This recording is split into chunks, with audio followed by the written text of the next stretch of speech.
Good morning, everyone, and welcome to the 7th Annual Police Chaplains Conference. Before we get started, I'd like to run over a few housekeeping items so you all know how to participate in today's conference. First, all lines are on mute. If time permits, we will host a Q&A at the end of each panel. You will have the opportunity to text in your questions to today's presenters during that panel. Please type in your thoughts to the questions pane of your control panel. You may send them in at any time during the presentation. However, we will collect these and address them at the end of each discussion. Similar questions will be combined, and inappropriate or offensive questions will not be announced. And please, due to time constraints, please keep all questions on topic. If you experience any technical difficulties at any point during our presentation, please explain your problem through the chat feature, and we will try our best to address the issue. Lastly, we're recording this meeting, and the video will be available on our YouTube page within 24 hours. Please subscribe to New Jersey OAG on YouTube, Twitter, Facebook, Instagram, and Flickr for the latest updates on news, resources, and information from our office. Now I'd like to introduce and welcome our event organizer, Bryn Whittle, the Director of Community Engagement for the New Jersey Office of the Attorney General.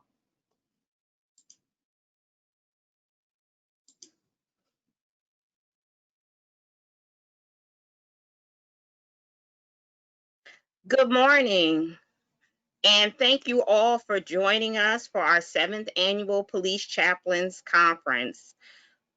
I like to start off with my favorite scripture, or one of my favorite scriptures. This is the day that the Lord has made. I shall rejoice and be glad in it. I am so happy, despite COVID-19, the civil unrest that's going on, we've been able to bring quality programming to individuals across New Jersey, just to share with them our thoughts and our policies and procedures on policing reform, and also today, our Police Chaplains Conference. So again, I am just so grateful and just so ecstatic that we're able to do this today. I know it means so much to so many. So without further ado, I want to bring on our moderator of the day. He is no stranger to chaplains across the state, as well as law enforcement members across the state. That is Chaplain Gary W. Holden. He is the founder, president, and CEO of the Chaplain program and is an ordained pastor. Chaplain Holden completed the law enforcement adjunct instructor training program implemented by the U.S. Department of Homeland Security, Federal Law Enforcement Training Center's Office of Training Management. Chaplain Holden is a member and is trained in pastoral group assisting individuals in crisis, advanced group crisis intervention, advanced assisting individuals in crisis, and other forms of crisis training. He is also an approved instructor. He is also a counselor and chaplain with the New Jersey Disaster Response Crisis Counseling Team. Chaplain Holden is a member of the New Jersey Department of Homeland Security Interfaith Advisory Council. He is a senior chaplain for the Cumberland County Sheriff's Department. He is a chaplain with the New Jersey State Police and Cumberland County, New Jersey's Prosecutor's Office. He founded the Public Schools Police Chaplain Resource Program. Chaplain Holden has been involved with the professional working group for the New Jersey Resiliency Program, which you'll hear more about today, from the beginning in 2016. He is a master resilience trainer and coordinates the MRT training for chaplains. We are so happy to have Pastor and Chaplain Gary Holden leading us today in our efforts. And now I bring to you Chaplain Holden. Thank you. Thank you, Bryn, and we sure appreciate everything that you do to help chaplaincy and the police chaplain program and first responder chaplains all across the state. We're so delighted to be able to work with you and putting all this together. And so I want to just thank you so much. welcome everybody. It's just great to have you with us today. There are a lot of us here today. And even though we couldn't meet in person like we usually do every year, I'm so grateful for the fact that we could meet in this way. So thank you for coming. We appreciate everything that you're doing. And the first thing we want to do is have our Pledge of Allegiance to the flag. And I brought my flag with me today. So if you would join me in the Pledge of Allegiance to the flag. I pledge allegiance to the flag of the United States of America and to the republic for which it stands, one nation under God, indivisible, with liberty and justice for all. Let's pray together. Lord, I just thank you for this wonderful day and that we could gather together in this way as chaplains and law enforcement to learn from each other. We thank you for all those that are going to be sharing today and the wonderful opportunities that we have to hear from them. And we pray that they'll have great liberty to be able to share their thoughts that they have. Give them wisdom as well. Give us all wisdom and understanding. We pray for our police officers today, for our law enforcement community, for our first responders. We just pray for all of them, Lord. Keep them safe out there today in these days. We pray that everybody will learn to be resilient or to be more resilient. And Lord, we just thank you for our chaplains. So many of them, Lord, not only here in New Jersey, but all around the country, and many of them that are with us today from around the country. And we thank you for each one that's out there serving law enforcement, serving the first responders in the job that you've called them to do. We just thank you for them. I pray these things in your wonderful name. Amen. Well, we are privileged to have opening remarks today from three individuals. The first one is our Attorney General here in New Jersey, General Graywell, and then we have Prosecutor Angelo Anafri and Police Chief Christopher Luizner. Let me just share a little bit about them, and then you'll hear from each one of them in order. General Graywell was appointed by Governor Murphy to serve as New Jersey's 61st Attorney General on December 12, 2017. He was confirmed by the New Jersey Senate and assumed the office on January 16, 2018. Since assuming office, Attorney General Graywell has focused his attention on protecting the interests of New Jersey residents by expanding affirmative litigation, strengthening police-community relations, reducing violent crime, and fighting the opioid epidemic. General Graywell has been very supportive of police chaplaincy and the Chaplains Conference. Angelo Anafri was sworn in as Mercer County Prosecutor on December 28, 2016, after being appointed by Chris Christie and unanimously confirmed by the Senate. During his time as acting prosecutor, Prosecutor Anafri has focused his efforts on programs and initiatives that reduce violence and crime, foster community relationships, encourage the youth population, educate residents, and generally make Mercer County a safer, better place to work and live. He serves as president of the State of New Jersey Prosecutors Association. Chief Christopher Luizner, in October 2009, was promoted to Chief of Police of the Middle Township, New Jersey Police Department in Cape May County. Chief Luizner is past president of the Cape May County Chiefs of Police Association and has just completed his service as president of the New Jersey State Association of Chiefs of Police. We are excited about hearing from these three men as they share with us this morning.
On behalf of the New Jersey State Association of Chiefs of Police, I would like to thank the Attorney General's office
Okay, well, we're back. We're back, and I thank these men. I thank General Graywell and Prosecutor Anafri and Chief Luizner for their kind remarks. And we're all in this together, folks, and we're doing our best to try to help each other.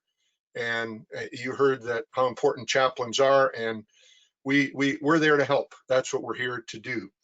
And as we think about our chaplains and we think about what's going on all around us, I want to have a moment of reflection for just a few moments, and specifically mention one of our chaplains who contracted the virus a number of months ago, was in the hospital most of the time, and then just 2 or 3 weeks ago he passed because of the virus, and that is Dominic Reyes, who was chaplain for many years in the Harlem 25 precinct in New York, and sponsored one of our chaplain trainings there.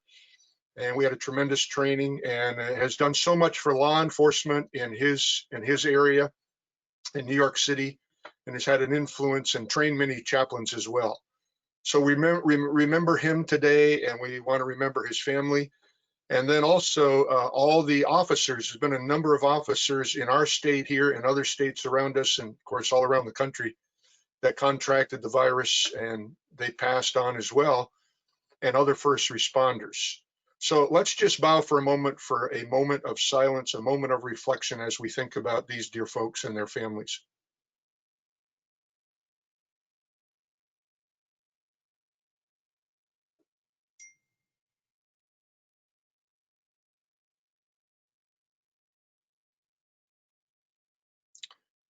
Thank you very much. Well, we have two wonderful panels that we're going to have today, and the first panel is on the subject of the COVID-19, the pandemic, and unrest that we see around us. And we have some tremendous chaplains that are going to be on this panel today, as well as one of our state police and one of the majors in the state police. Let me introduce these men for you today. And the first one I want to introduce is Major Brian Polite of the New Jersey State Police. And Major Polite serves the New Jersey State Police as the commanding officer of the Office of Community Outreach and Public Affairs. As a spokesperson and media relations representative, Major Polite has worked with the media on numerous critical incidents and major events such as Hurricane Irene, Superstorm Sandy, and the Super Bowl 48. As the lead community outreach representative of the state police, Major Polite works with community organizations throughout the state to initiate proactive dialogue between law enforcement and the community. He works closely with the Attorney General's office and community leaders throughout the state in developing recruitment strategies to increase diversity within the New Jersey State Police. He also serves as a New Jersey State Police Chaplain Coordinator for Community Engagement. Welcome, Major Polite. Next, I want to introduce to you Bishop Jeffrey James. And Bishop James has served for many years as a New Jersey State Police Chaplain and chaplain of the city, and a chaplain in the city of Newark, New Jersey, where he is senior pastor of the Paradise Baptist Church in Newark. And you'll see his picture in just a moment, I'm sure, as he comes up. And then I want to introduce Pastor John Taylor. Pastor Taylor is the chief chaplain for the New Jersey State Police. My privilege as a New Jersey State Police chaplain to serve with him and work with him, as well as Bishop James. But Pastor Taylor is the senior pastor of the Trenton Friendship Baptist Church, who creates and leads the Trenton Capital City Community Coalition. And also with him today is Pastor Barry Vasquez. And you heard of these two men as well from Prosecutor Anafri. And Pastor Vasquez is the chaplain program coordinator for Mercer County, New Jersey. He is a master resilience trainer, having received his training at the FBI Training Center. And he is the pastor of Living by Grace Fellowship in Hamilton or Trenton, New Jersey. Welcome, Bishop James, Pastor Vasquez, Pastor Taylor, and Major Brian Polite. We're glad that you men are with us today, and my privilege to work with you in many different capacities. So our topic again is COVID-19, chaplains in light of COVID-19, the pandemic, and unrest, things that we see around us, and the differences that we can make. But my first question is to Major Polite. Can you share with us some of the needs, as you've noticed, of the officers who during and because of the pandemic and other incidents that have been occurring in recent days? Can you share with us some of your thoughts of the needs that they have and how chaplains can help our officers in general from your perspective as a law enforcement officer?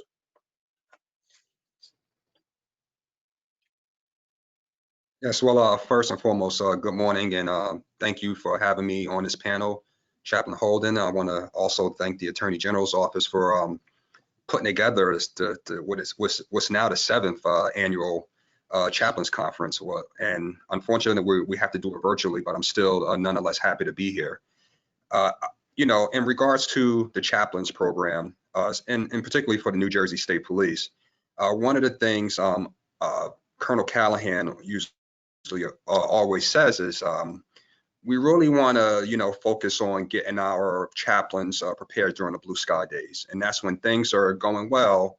We wanted to make sure we had a robust complement of chaplains that were continuing to communicate and work with both our civilian and our enlisted members of the organization. So throughout the last few years, we brought on a number of chaplains, including the ones many are probably on this call, yourself, Chaplain Holden, Bishop James, and our chief chaplain, Pastor Taylor.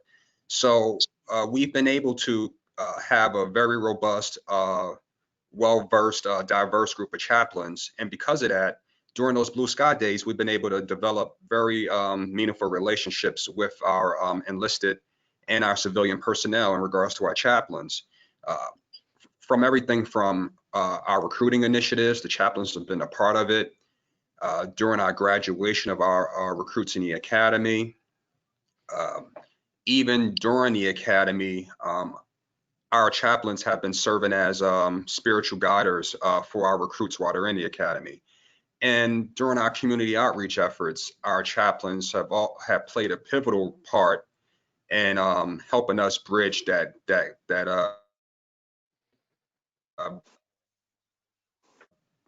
gap with the community and the state police. So our chaplains have been really front and center, you know, on what we call the blue sky days, when things are just going through cruising altitude.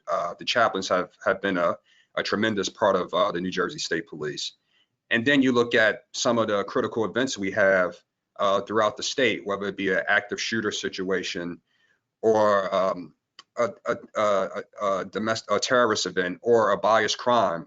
Our chaplains have always been front and center, not only to assist, you know, the enlisted and civilian members of the state police, but also they've gone out into the community and they've assisted some of the victims of these acts. So we really wanted to make sure as an organization that we had a chaplaincy program that was ready to roll, that was well trained, and that was representative of the community of New Jersey, which is one of the most diverse communities in the country, one of the diverse states in the country. So we wanted to make sure we had a chaplaincy program to reflect that.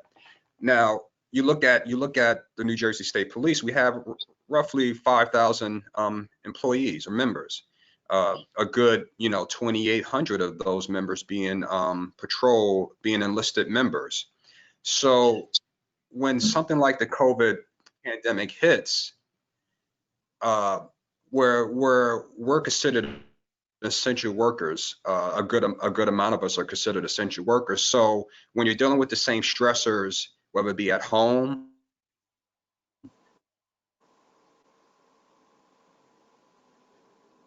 on the job, where a good segment of society was able to work from home, we still had our members figuring out how to deal with the stressors that come with this pandemic, and also knowing that we have to go to work and serve the community very closely, nonetheless, during a pandemic where everything you're hearing is stay far apart. So as a member, as a trooper, how do you get through that psychological or that spiritual barrier that that comes up with dealing with a pandemic, but also knowing that you have to serve your community and go to work every day?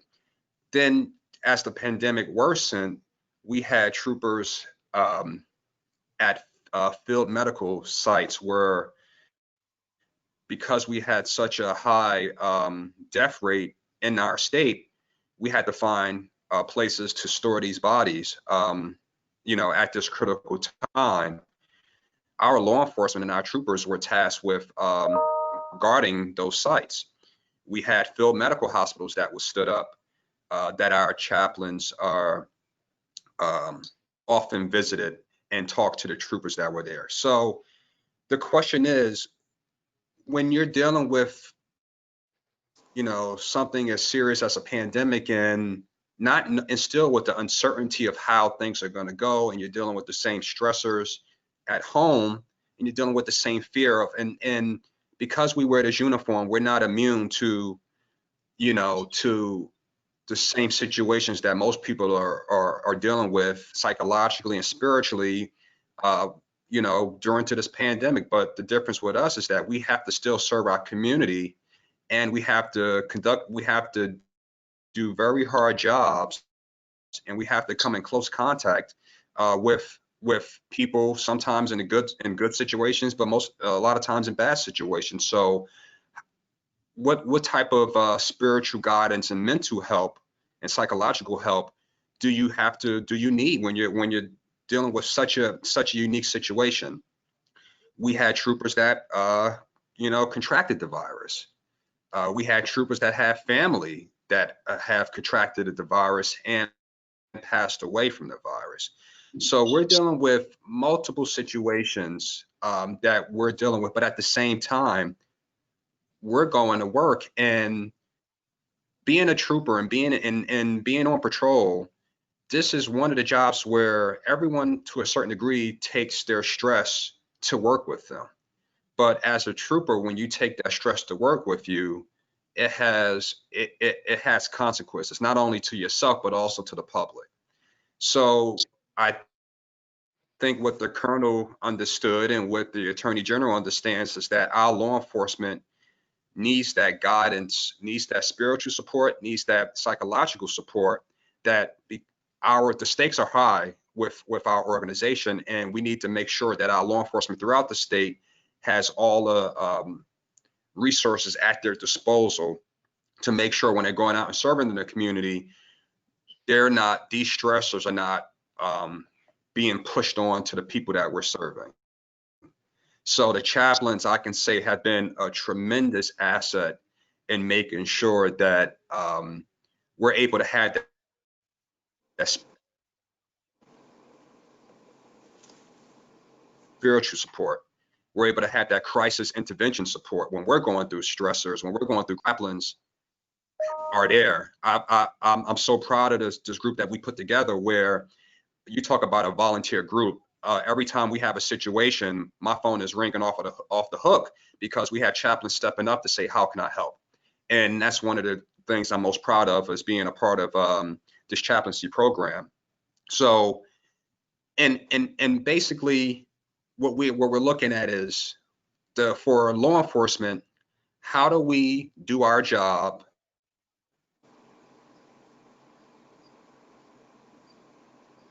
but we're part of the human race. We deal with the same stressors, the issues, the same spiritual battles that every person deals with, but we have to go to work every day and serve our communities, and we're not able to do that without the support of the chaplains. So I'm very proud of the work that our chaplains are doing, and that's in regards to COVID. Now you lay on top of that the issues of the protests that are going on throughout the state. And I think one of the roles that the chaplains play in that, and has been indispensable in this role, is our chaplains have really helped us facilitate some of the tough but important conversations we've had to have, not only with the community, but internally, and how these protests and how these tough conversations regarding social justice and race play themselves out in law enforcement. And I can tell you, without our chaplains and without the leadership of, the Attorney General, without the leadership of Colonel Callahan and our chaplaincy and our core chaplains, these conversations wouldn't be taking place at the rate they are. So I think our chaplains have really stepped up during this time, and I can just say, in essence, I'm very proud to say that I'm a part of this chaplaincy, the chaplaincy program. Thank you very much, Major Polite. I know our chaplains have been out there when the protests have been going on all over the state, and really New Jersey's been pretty peaceful. And I know our other chaplains can address that as well, but the chaplains have been out there. So we're not only there on a regular basis, we're there when many other things happen as well, as you've alluded to. And it's our privilege to be able to serve, those of us that serve with the state police. And I know I can answer for all the other chaplains that are on here today, and our other chaplains that serve in all the different departments and the constituencies out there. So as we turn to our chaplains right now, the second question I would like to ask, and they can share however they would like to share, is to share what opportunities you have had as a chaplain in light of and during the pandemic and the unrest. What have you been able to do? I know many of you had many things to do, no question, beyond what you already do. And that's what a lot of times people forget. You're all busy pastors, and our chaplains are all busy in their ministries, and yet they're out there doing this as well, which is above and beyond the call of what they already do. So maybe we'll start with Bishop James. Why don't you share with us a little bit from your perspective? First, let me say good morning to all of you. Good morning to our Attorney General. Good morning to Major Polite and to all my brothers and sisters that share this call to ministry. It's been an amazing time, a time that none of us have ever seen. I was an active chaplain and worked at triage on 9/11, ground zero. The pandemic is very different. Times I was able to coordinate through Brian's predecessor, the response that we had during Sandy in the urban areas, and then also being a licensed social worker here in the state, kind of been able to see it from various ends, but still with all my 25, 30 years of experience, never seen anything like we've seen now. And so to get to the crust of the question, what have we been able to do? Well, first of all, having those hard conversations with the AG and police chiefs and Colonel Callahan and others during this time of the George Floyd academic as well. This too was not just a pandemic, but an academic time, because we had to think through this and talk about it. Dealing with COVID first. One of the things that we've been able to do, and I know Pastor Taylor will tell you this, we've been able to encourage one another. We kind of talk together and say, and Gary, you know this, what are you seeing in your area? Is it any different, to encourage one another? And I think that's real importance, especially in chaplaincy. The scripture talks about bearing one another's burdens. We don't necessarily have to get in your business, but certainly we should be helpful to one another. If I have something that to share, or you have something to share, we ought to be able to do that.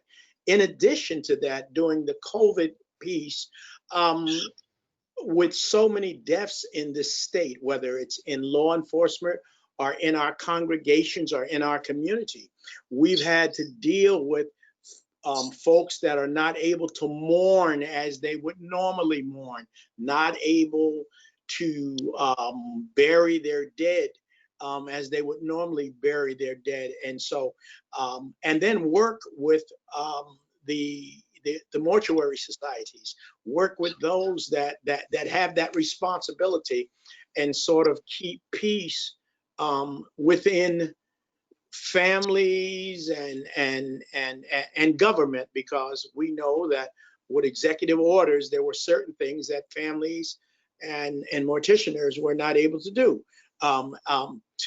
To be the go-between, if you will, between families.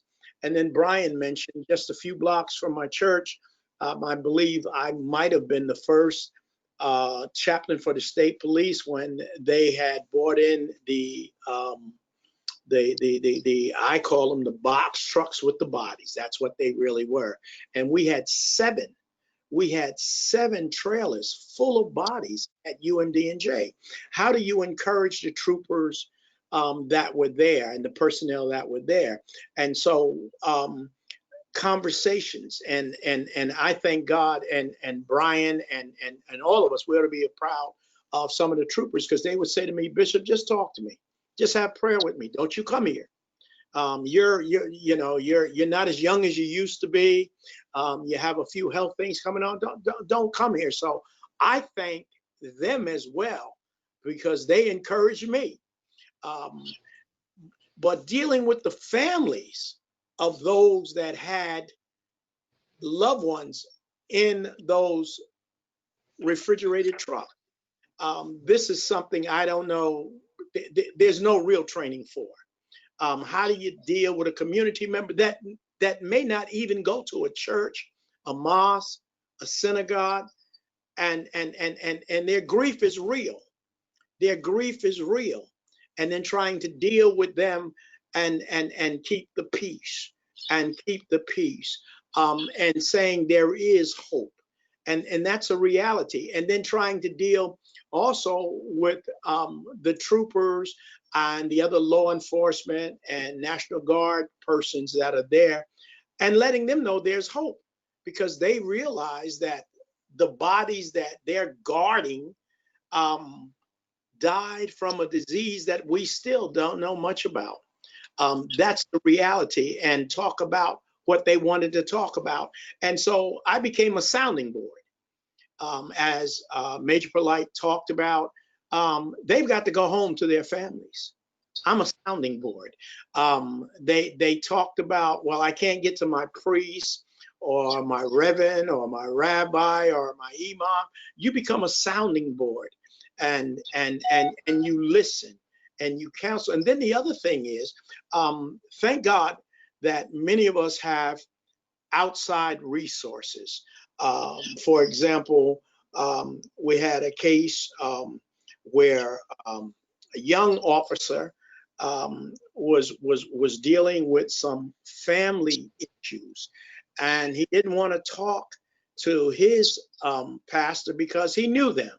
And so I was able, thank God, because I am licensed to counsel, do some marriage counseling. We don't even think about that, because you get on each other's nerve at home. You do get on each other's nerve on a regular day. And now there's the kids and there's everything else. And so we wound up being a family counselor. And it worked out. We're real happy about that. We talked a little bit about the unrest in the streets. And as many of you know, I've been doing this chaplaincy for a long time. I was an outreach representative in my location with the SENG and urban development executive. So kind of get to know a lot of the people in the streets. What we used to do, and what we hope to do again when we're open, we used to meet the young officers in the streets, and if they walked the beat, we would put out a shingle that said, if you need a clean restroom, if you need a place to take your break, the church is open, come by. And we'd have the community to meet them. And so that's how you brought in the mix. But yet and still in the community, you all had some savory characters that had the respect of, they respected the church, they respected the clergy. Maybe it was because we fed them when they were kids and whatnot. Yes, for a bunch of reasons, the poverty and everything else that goes on, especially in urban settings. They wound up on the other side of the law, but they needed guidance too. I'm saying this because Paradise Church has a large number of folks that were incarcerated, and now they're back. And so we work with them in the community, but there's also another group that still has the ties, if you will, in the community.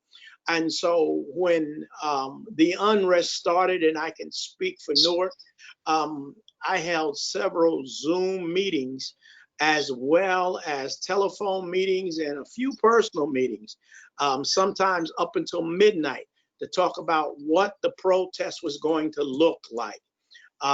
We talked about protecting officers. These were some of the folks that they expected to pick up the brick in the bottle. I want to give a shout out to Donna. Donna said to a young man, you don't belong here. We don't know you. And we're going to not let you throw that brick at that officer. And so there were folks in the street, because of our street creds, that's street credibility, y'all, and our tentacles in the street, where they were able to police themselves, if you will. And even in a couple of cases, officers were protected. And so we also did what I call some investigative work. The community knows the community. And so through the tentacles we had in the community, Newark was peaceful. Newark was peaceful. That's the job of the chaplain as well, as I believe, not just to respond to every emergency that may show up, dealing with police, but dealing with the community and the police and building that bridge. The trust may be at a low level, but keep that level there and let them know. The other piece of that, which I'm real proud of, is that some of the police came to me, and they weren't state police, but they know I'm a chaplain. Some of the police came to me and said, wow, you know, maybe, and I'll use Brian, maybe Brian isn't that bad guy. I said, no, Brian just needs a chance. And so there's a marriage, if you will, that can take place, at least a courtship that takes place. And then don't want to hog up all the time, but the other piece that we've been able to do is work with the community during this pandemic. There's a lot of fear, a lot of anxiety. How do I pay my rent? I've been out of work 6-8 weeks, haven't received my first check, don't know if they've got my unemployment piece.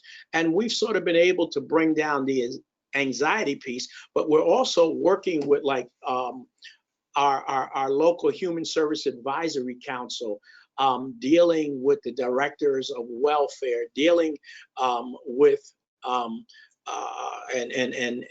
excellent, I want to say, law enforcement group that deals with folk talking about, you know, what we're doing, talking to the assignment judge, for example, in Tennessee court. What is it going to look like when this is over? What can we do?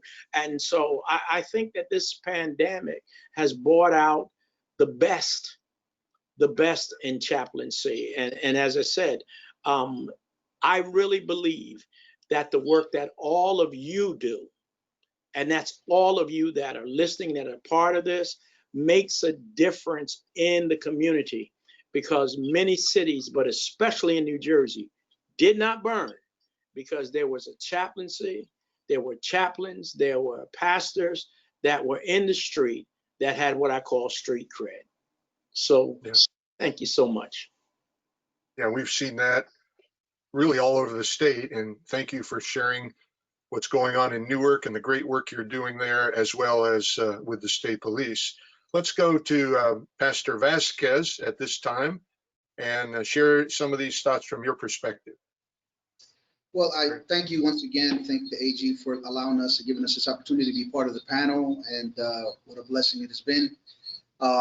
You know, technically the bishop has really communicated a lot of the sentiments that we all go through and have experienced, but you know, in everything there's a blessing, there's a silver lining, as they say, in everything. And although there's been tragedy in this pandemic, it really has served and opened up an opportunity to be able to be and communicate with people where we otherwise wouldn't have. And you know, because there's nothing like conflict or tragedy to really see how weak we are and how much we need each other. And so this has opened a lot of opportunity. I know for me, to make that phone call to an officer or to visit someone in the community that otherwise they wouldn't even pay attention to us or even shun us off. I know I've had many communications over the telephone with a lot of officers just to listen, you know, just to listen. We always say that, you know, God gave us 2 ears and 1 mouth to do more listening than talking. And so we have to listen more than we do talking. And so this gives us an opportunity. And the truth is, one of the things that I found out, that we don't need to have all the answers. We don't have all the answers. And truth is, we can't fix everything. We can't. But we can be there.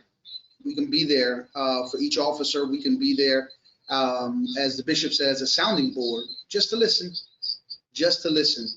But it's given us that opportunity, and through that opportunity, opened up other doors for the community where there's a lot of family in needs. I don't need to tell anyone here, not just the pandemic, but also as a result of the murder of George Floyd. But the increase of spousal abuse, child abuse, you have alcoholism, drug abuse, you have suicides, all of that compounded on top of everything that's going on. And so, you know, this gives us an opportunity, again, in the midst of tragedy, I believe there's triumph. In the midst of conflict, there can be victory. And so that's where we come in, and I'm very grateful because, again, it opened up an opportunity. Bishop said we couldn't, you know, some of us can't, you know, during the pandemic, we couldn't go to the hospitals. But we were there for the families, and we called, or we visited, and we had that social distancing, and we prayed for them. They were on the porch, and we'd be on the sidewalk and just praying for them. And the community sees that. The community sees that we're there for them. And so we, not only that, but it also allows us to really see the real needs of our community, obviously. And I know for us, we've connected with the Trenton Recreation Department to be able to know what families are really in need and be able to bring them food. We've been, by the grace of God, been able to feed so many families during this pandemic. You know, by the grace of God. So we're very grateful. And those are the things that, you know, we've had the opportunities to do. And I thank God for it. Okay, good. Thank you. Pastor Taylor, and I know you as well are doing as you all are doing ongoing things before any of these other things happened. You were doing things in the streets, you were doing things in the community as pastors, as chaplains. So share from your perspective, being right there in the heart of Trenton. Good morning once again. It's very important for us to continue to do the things that we're doing. It's so important, the work that we do. And being the chief chaplain for the state police, you get an opportunity to minister to a strong governor. He's going through a lot. He has a whole state on his shoulder. We have an opportunity to pray with him and also have personal prayer with Colonel Callahan and the Attorney General, and so many that are out front, like Major Polite and the troops. But then to be with the young troops that are coming on, they're still going through training. They're still going through their basic training. And for chaplains as the team, the whole team, we were able to go down and be with them to let them know we'll be with them throughout their career. And as Pastor Barry has said, and so many others in the community, stress and pressure that's upon people. For the first time in a long time, people have to be home 4 and 5 months in the house together. And for some, that's a lot of stress. So we have to minister to them, to the people, the children, and then to those that before the pandemic, they were already in a stressful situation, trying to figure out how to pay their bills and how they were going to get food. So we were able to partner with various organizations that are out. And we do that through the Capital City Community Coalition. We partner with so many other organizations throughout the state to make sure we're able to help people. So the chaplaincy program is strong. We want to thank the Attorney General for making sure. Thank God for Bren and all those that work with them. And we also had an opportunity last week to work with our prosecutor here in Mercer County to minister to his office, because they're doing their job every day. But we had listening sessions with them so they could talk about some of the pressure and stress. Because Mr. Floyd, George Floyd, didn't just happen. That's 400 years of suppression that different people, our race of people, African-American people, have went through in this country. And that was just a reminder of the civic struggle that we all are going through. But thank God that the chaplains are out front. They have been out front for a long time, and they are continuing. Even in the midst of this pandemic, they're still putting their lives on the line. So we commend them and our community and officers as a whole. It's not two separate communities. It's one community. It's the same way the community want to live and go home. officers all over the world, all over this state, want to do the same thing when they put their boots on and go out. So we commend the community and law enforcement and the chaplaincy programs for their work and their faith that they have in each other. And so we commend our governor, we commend the attorney general, and Gary, we commend you. Yes, sir. Because you put a lot of work in, you give a lot of information out to so many people. And so thank God for you and Bren Whittle for having this, to make sure this 7th year that we're having great success. God bless y'all. Thank you, Pastor Taylor. And it really is a coalition of like minds and passion for what we do as chaplains. We all do different things and our communities are all different, but we work together, whether it's the state police, whether it's our municipal departments, whether it's prosecutors' offices, sheriff's departments, fire departments, EMS. We're a coalition of chaplains that work together, not just here in New Jersey, but so many other places around the country as well, and localities that we work with.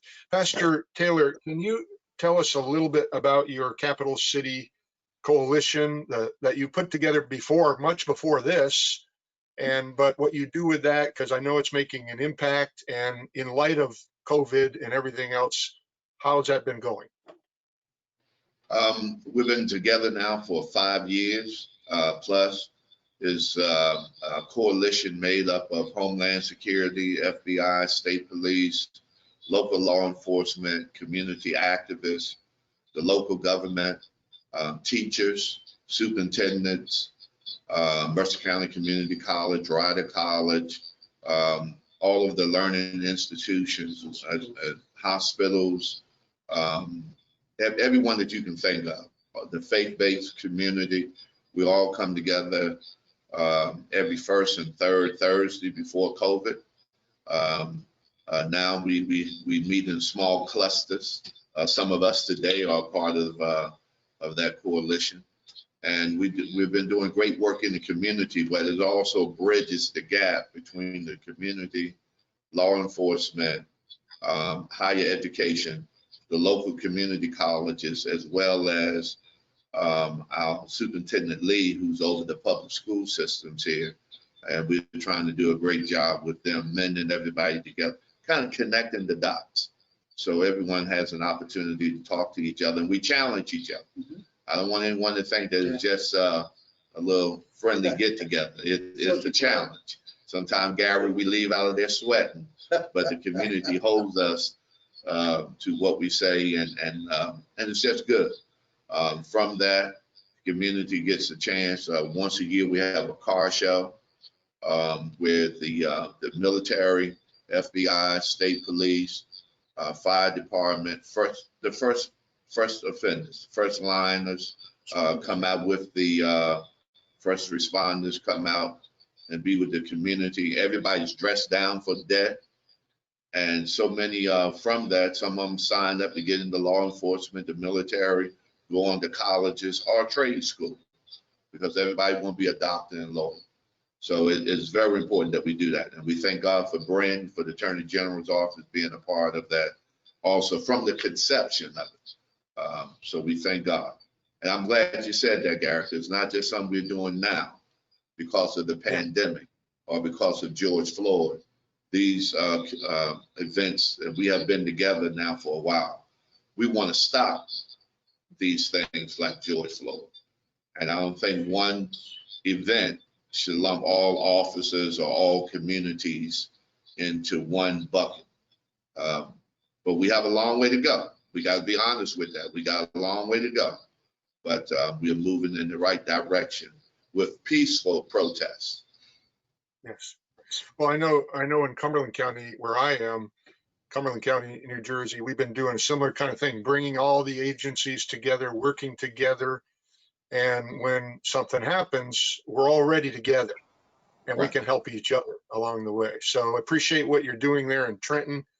And I know other areas are doing that as well, things like that as well. And may we do more of that. More of that is needed in the days that lie ahead. And that kind of brings me to this next question for all of us, including you, Major Polite. Looking forward now, you know, we we're still going through the pandemic. We're still going through other things in these days, but looking forward. And when we get into the resiliency panel in a little bit, we're going to be talking about some of this, but it seems like there's going to be a lot of people that are going to end up with something like PTSD because of what's going on, maybe already going through that in our law enforcement and in our communities, some mental health issues, the suicide rate may be going up.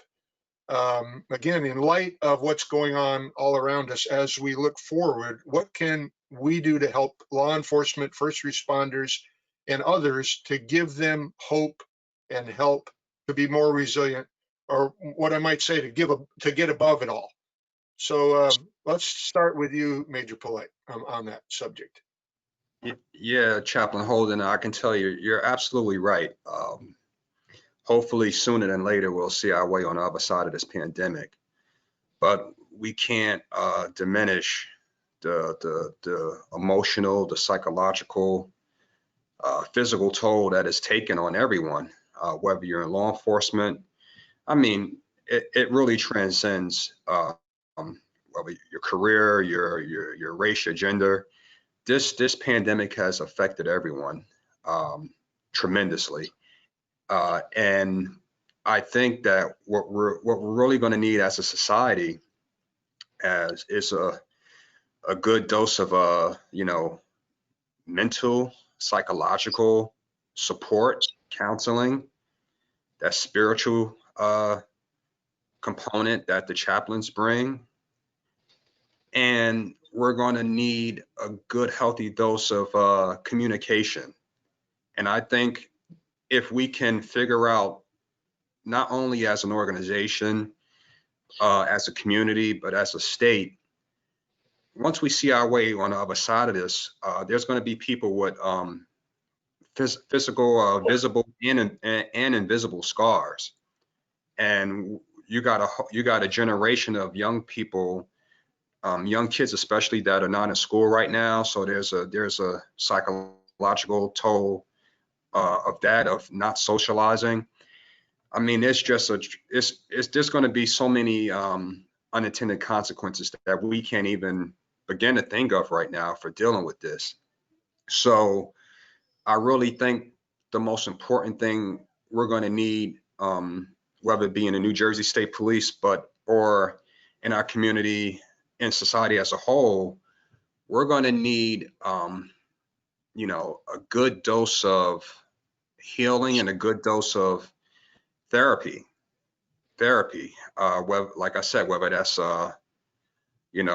spiritual or psychological therapy. You have a lot of people in pain right now. This pandemic has caused a lot of loneliness for people who may not have a support system. You got people that for health reasons, people are staying in the house, but you have people who don't have that support system, so they're there by themselves. And then you have a group of people that have to go out and do very tough jobs in this environment. And I'm thankful for, law enforcement. I'm proud to be a part of this calling. But you also have a good amount of people in our service sector that I call first responders. You got your people that are collecting your trash. You got your people that are delivering your packages. You got your cashiers in your grocery stores. These are some of our unsung heroes as well.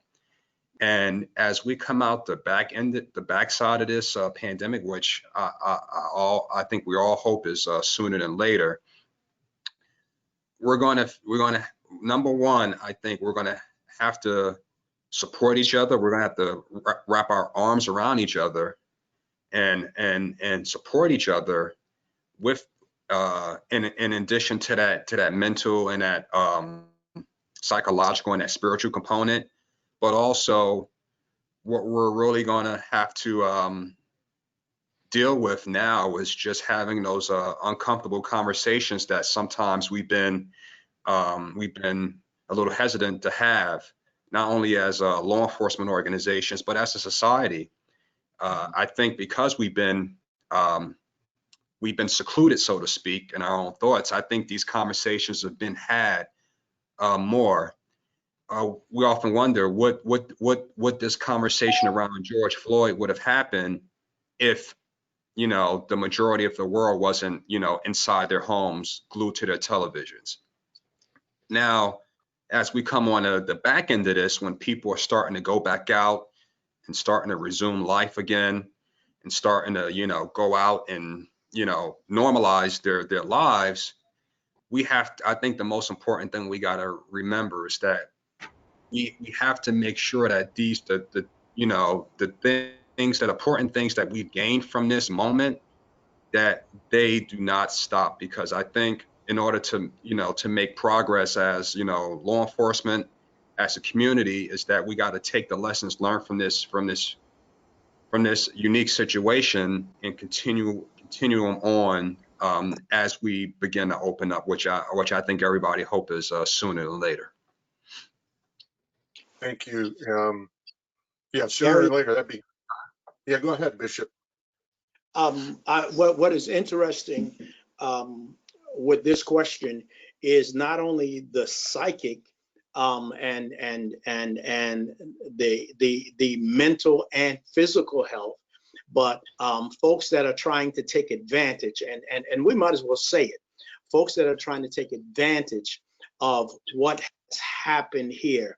And we know that the root cause of so many African Americans and Latino, when we're 13% of the population, that 35 to 40% of the infected, is because we were affected by the poverty, the lack of health care in our community, the selling and the dumping of drugs in our community. And we have folks right now, and I'm just going to say it because y'all know I led the fight.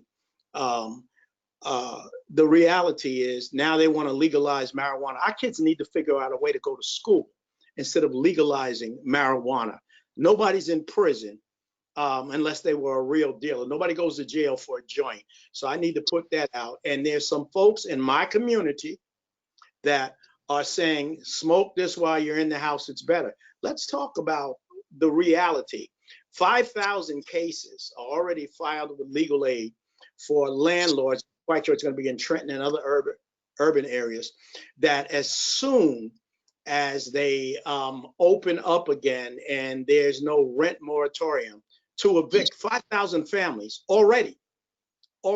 I've sent a letter to Judge Glenn Grant to talk about this, but these are the things that are going to come out. So now you're going to have a bigger homeless crisis, and because of the poverty, you already have folks jockeying for positions and looking at folks, and I'm just going to say it, and this is in dealing with the politics of it all. We need people in place that understand what communities are going through. And so it's important to see that a Brim Whittle stays where she is and dealing with the community and can bring us to where we need to go when it comes to communities. We need to stop lying to ourselves and saying this is the root cause. The Capital City Coalition is an excellent organization. We in Newark have Newark, North Jersey Committee of Black Churchmen. We need to stop looking at it, what's for us, and say what's for the people. And it's time now for politicians, put aside your politics and start doing things for the people. Start doing things for the people. Homelessness is going to go crazy. I work with the director of welfare because I'm in charge of the HASAC in Essex County. Work with the director of welfare. People, food stamps, for example. We had a problem in Essex County because of furlough of workers. And we need to talk about what helps people get back to whatever that new normal is going to be. To bring them in, they had to be brought in safely, but people weren't able to eat because they could not get their allotment of food stamps on their cards. We need to have conversations about real what is real social justice, what is real that's going to help the psychic, because and it also will help our officers on crime.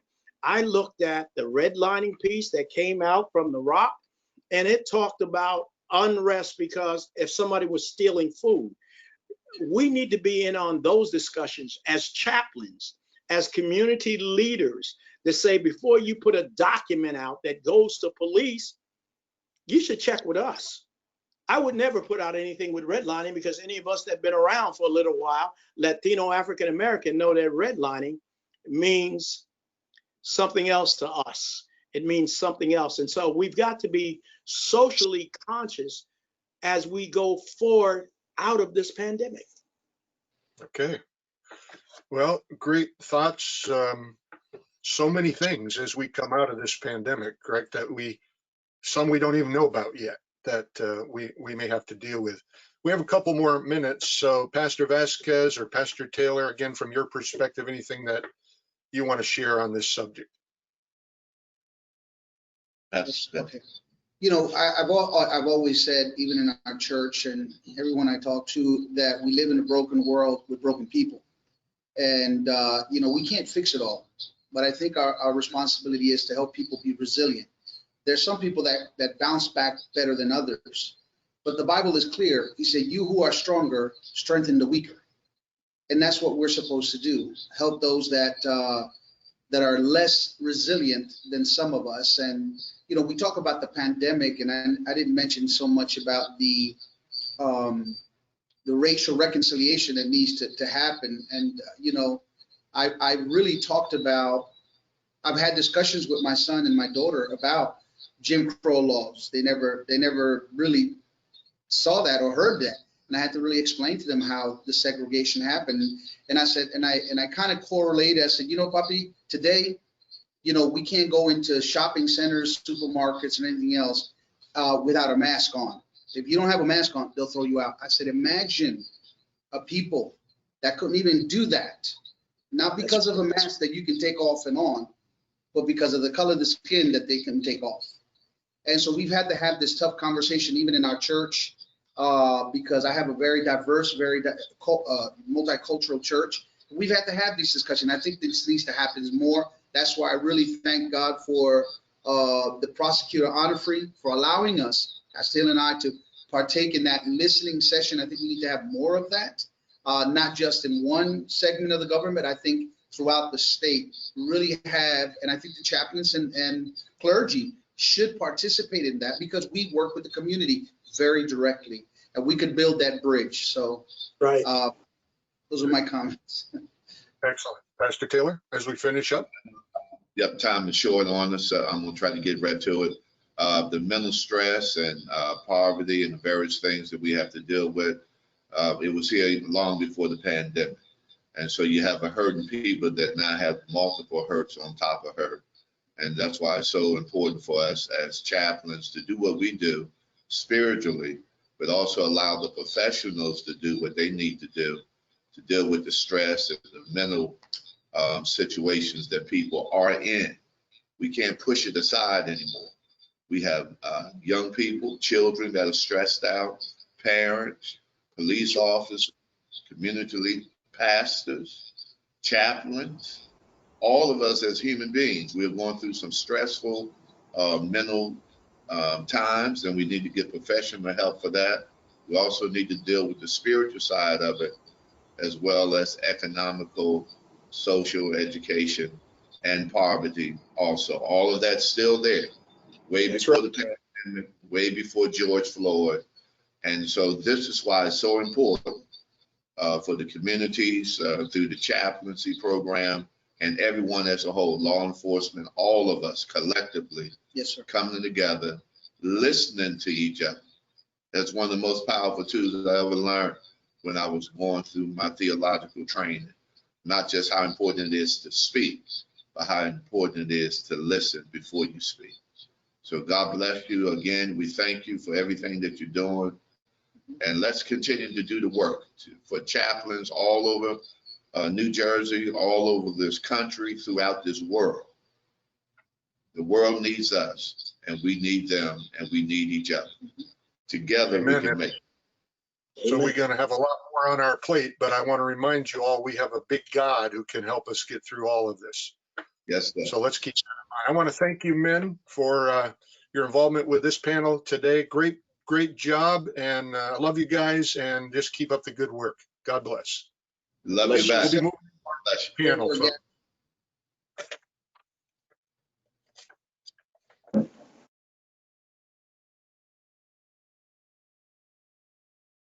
Okay, we're going to be moving into our next panel. I think we're ready for that. Hopefully they're all here. I don't see them yet, but I want to just mention who's going to be on this panel. This panel is on the Resiliency program. Many of you, if not most of you, have heard a lot about this, but the Resiliency program and looking ahead. We've been trying to put this all together in spite of the virus and everything else that's been going on, and it's coming together. There's no question about it. But we want to look ahead and what the resilience program is all about. So let me mention to you the three individuals that we have on this panel at this time and tell you a little about each one. I've worked with all three of them on the resilience program and other things as well. And so the first one is going to be Rob Cepio. I think he's on the call. I'm not sure we're going to see him on the video, but Rob Cepio is the Assistant Attorney General, Deputy Director. Oh, there he is. Hi, Rob. The Office of the Attorney General, Division of Criminal Justice.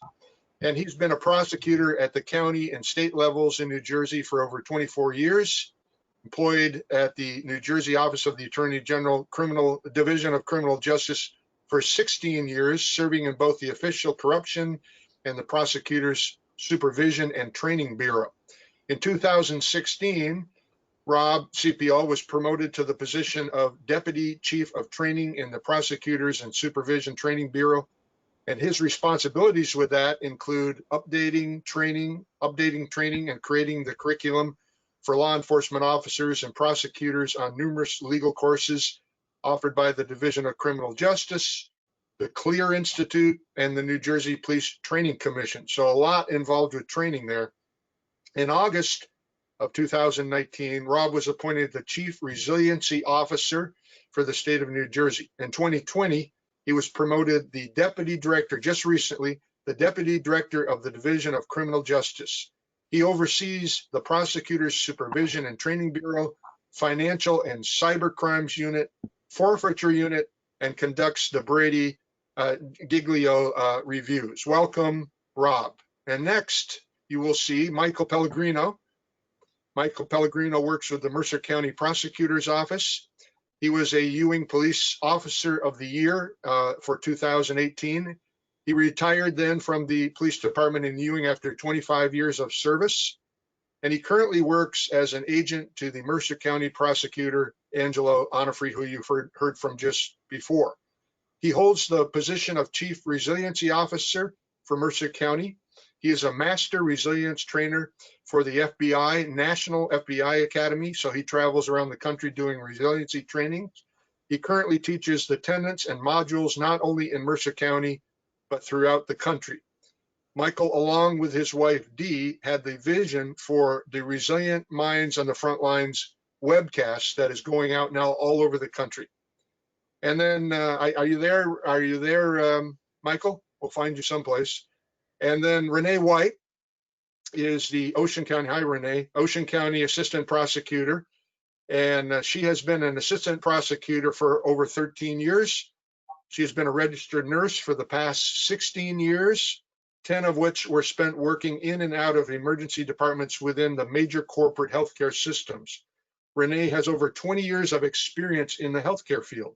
Supervising Assistant Prosecutor White is the Director of the Special Offenders Unit, SOU, and the coordinator of the prosecutor-led Mental Health and Veterans Division programs. And Renee is one of 24 Master Resilience Trainers in New Jersey. You don't have too much on your plate, Renee, do you not? And now you're also working on your PhD degree, I understand. Hello, Michael. Hello, Renee. Hello, Rob. So we're going to get right to our questions today as we talk about the resiliency program. It's been my privilege for over the last 2 years to be involved in the working group of the resiliency program. And it's been a very exciting time to see all of this come together. And so the first question is for Rob. Rob, can you give us an overview of the Resiliency Program?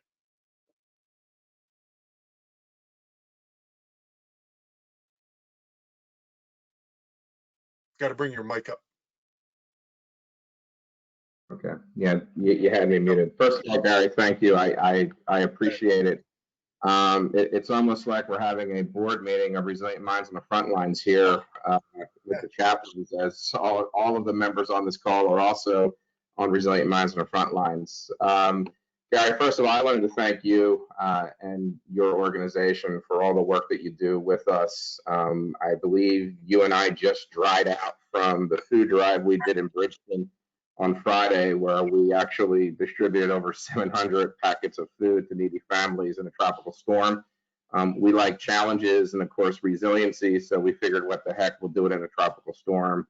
And I think overall, between the two, you were also involved with us in Millville. I think we actually contributed over 1,500 packets of food over 2 days in 2 needy areas. And one of the first calls that either Dave Leonardis makes or I make, or anything, whether it be outreach, whether it be training, whether it be resiliency, is you from the chaplains.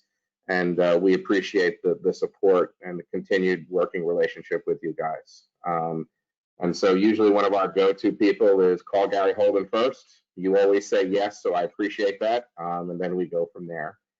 On resiliency and the New Jersey Resiliency Program, this program was conceived, and I think Detective Polite talked about clear sky days. We didn't think that they were clear sky days back in 2020 or 2019, but in retrospect, those skies were pretty blue when we created this program, considering what we've been going through now, both here in New Jersey and nationally. It's actually designed for and needed more than ever for times like this. When the sky is falling, when people are isolated more than ever, when stress, post-traumatic stress disorder, officers are getting it from all sides, where the community that they serve, many officers believe have turned on them in this time of need. And the prolonged nature of this, where we're going from COVID, where everything is shut down, and officers are exposing their people and their family members to the potential of this disease, to then the protests, which in New Jersey, because of the work that the Chaplains Association, we in law enforcement, the outreach that we've done, have not been as bad as other areas, but still have taken a huge chunk out of the resiliency of the officers. Many of our officers are young. I'm old. I've been doing this for 24 years. Michael's, been doing it for 900 years. So, we've been through this, the ebbs and the flows. But for the young officers, this is the very first time that they've dealt with this, and especially with the protests, it's actually about them. And the protests are about them and who they represent and the badge that they wear. And this is where the chaplains and the resiliency program and chaplains being trained in resiliency that I know you and Mike are scheduling and will have scheduled and do are really, really important. There's a quote that I'm going to use. It's not mine. I got to give full faith. And it goes something like this: to be a man is to be responsible, to be ashamed of the miseries you did not cause, to be proud of your comrades' victories, to be aware when setting one stone, you are building a world. And that's what we do every day with the chaplains, with all of the initiatives that we have with the resiliency program. We're literally setting one stone at a time, one RPO interaction at a time, one interaction with the public at a time, one outreach or clear training. We did the pilot yesterday on the law enforcement in the Black community and trying to build bridges between those two communities. All of these things are literally building stones. That's a long about lawyer way of getting to your question. So I'm answering a question I wanted to answer before I got to yours, Gary. Sorry. resiliency and what we're doing with the resiliency program. In March of this year, we did the master resiliency training. Literally, we finished that training and went into shutdown in COVID-19. That means that we have approximately 176 master resiliency trainers statewide in every county, every state agencies, and included embedded in that were chaplains in that training. And obviously, Gary, you were trained, FBI National Academy trained way back when, 2 years ago with Salerno. You're one of those master resiliency trainers. We've been teamed up with Cop to Cop, and what we have seen with Cop to Cop is the program is working. We know it's working, and the resiliency program is working because our calls, incoming and outgoing calls to Cop, have increased exponentially since that training. In February, they received 744 calls. In February, 793. In March, 1,024. In April, 1,143. That means that small time period, we're talking about 3,704 ingoing and outgoing calls to Cop, which when we train our resiliency officers, we're training them when in doubt, refer to Cop, refer to your EAP, get some help, refer to your chaplain, get some help, talk to someone in that process. Resiliency is all about pre-boom that I know Renee and Michael are going to talk to you about. But when the pandemic hit, our resiliency officers and our master resiliency trainers got quickly converted into an unanticipated person, and that is a mental health trauma person, because they became the go-to person for the entities, because we were all overwhelmed, especially up in North Jersey, especially in Essex, especially in Hudson counties, Bergen counties, where we were getting hit so hard. And so literally, although we trained them in resiliency, they almost had to be trained in peer-to-peer training, because that's what they became, de facto peer-to-peer people. And so in June, with our friends from Cop to Cop and with you, Gary, we actually put on an additional training for the master resiliency trainers to actually teach them some peer-to-peer skills, because we recognized that that became necessary. Grief is complicated, and anyone on the call, I think there's 185 people on the call. It impacts you personally. It impacts your mind, your body, your spirit. And the message for the chaplains on the call is to make sure that you yourself also take care of yourselves. The fact that I'm the master resiliency trainer in the state of New Jersey, for those that know me, is a little bit of a misnomer. I'm not the unicorn and rainbow guy, sunshine guy. The benefit is that I am surrounded with the Renee Whites and the Michael Pellegrino, who calls me every Friday, and the Gary Holdens of the world, and the Kate Tomachi Felices of the world, that make sure that I'm being resilient in this time period. And it's important for everyone on the call to recognize you need to take care of yourself as well. There's a Japanese proverb, and that Japanese proverb is, you cannot pour from an empty vessel. And if your cup is in fact empty, how are you going to tend to your flock? And so the resiliency program and the training that I know you're putting through for the chaplains, Gary, is also going to be really important for them to deal with the mental, physical, spiritual, and social aspects, which are the 4 tenets of the resiliency program. Gratitude is a huge part of this, and the spiritual aspect of this is a huge aspect of this. We talk about counting blessings, we talk about spiraling up, we talk about giving officers the opportunity, and your chaplains, when they take the program, the opportunity to fill that cup up again and to actually do so. We have been very active during COVID-19 on the resiliency front. We've been doing a number of different programs above and beyond the resiliency program. We've done the resiliency newsletter that I know has been pushed out to you, Gary, and I'm sure you're pushing out to your group every 2 months to provide hope and some literature.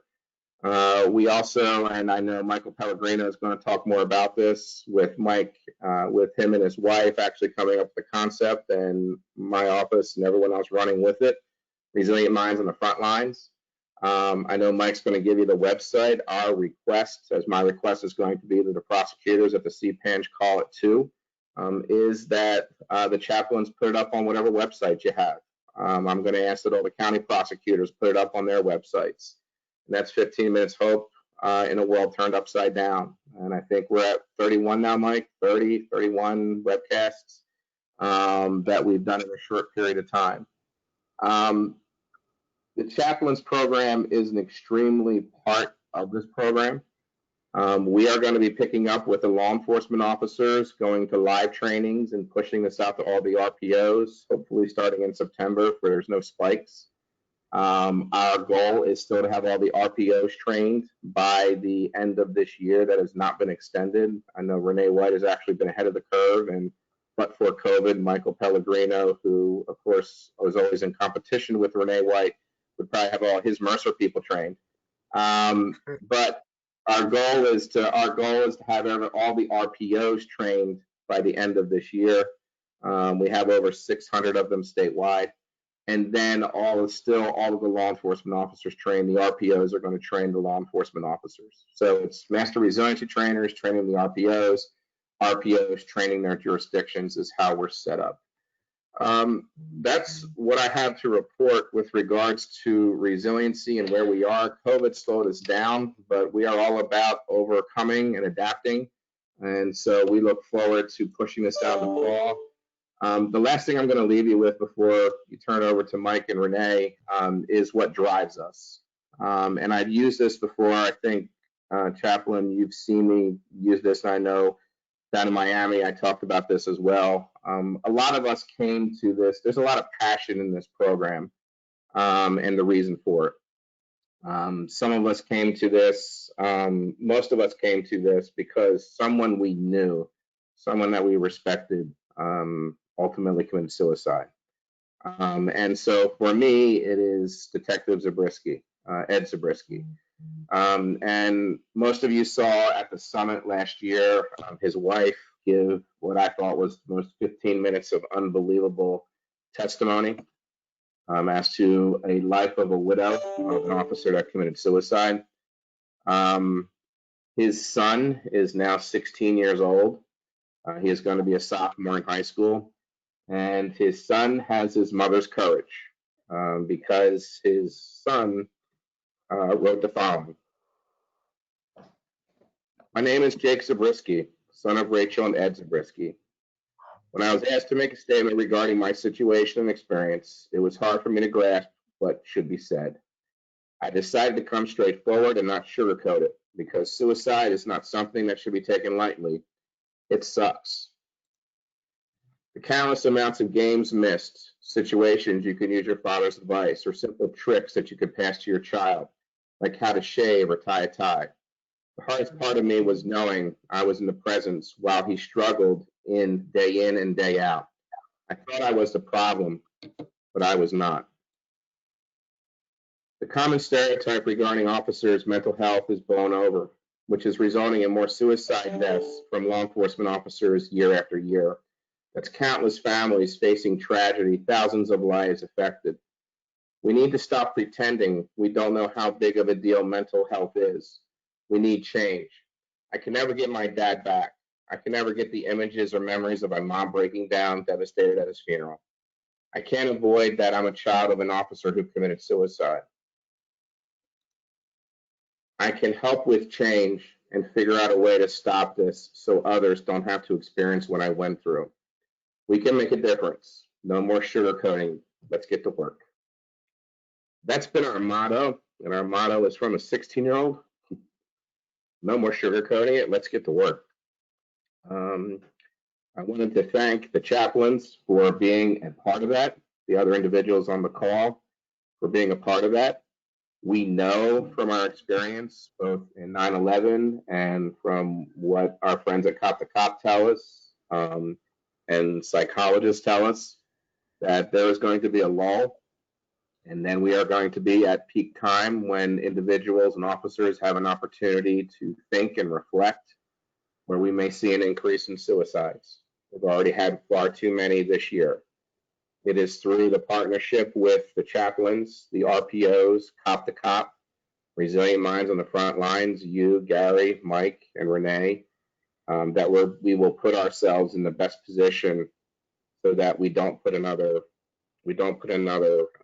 emblem on that Cop to Cop flag. Thanks, Gary. Thank you, Rob. And you know, we're passionate about this because we know it's more needed than ever. And we're all in this again together. We're all working together. Chaplains helping wherever we can help. So thank you for sharing that overview of the program, Rob. And you have a lot on your plate. We're praying for you as well, as you tell me to always give you a blessing. Well, we're giving you a blessing almost every day, I think. So we're here for you and for all of you. Michael Pellegrino. Mike's going to share with us kind of an overview of the courses that are in the resilience program, because eventually all of you, especially here in New Jersey and other states, we hope as well, will be taking on the resilience program, and you're going to learn this program and all these tenets. So Michael, please go ahead. Thank you for what you do. Thank you so much, Gary, and thank you, Rob and Renee, you know, everybody on this call, the chaplains in the state of New Jersey and elsewhere. But more importantly, I can't thank everybody enough for everything that they've done for Resilient Minds on the front lines. And that website is onthefrontlines.us. That's onthefrontlines.us. Now, you know, I'm going to talk about the overview of the resiliency program.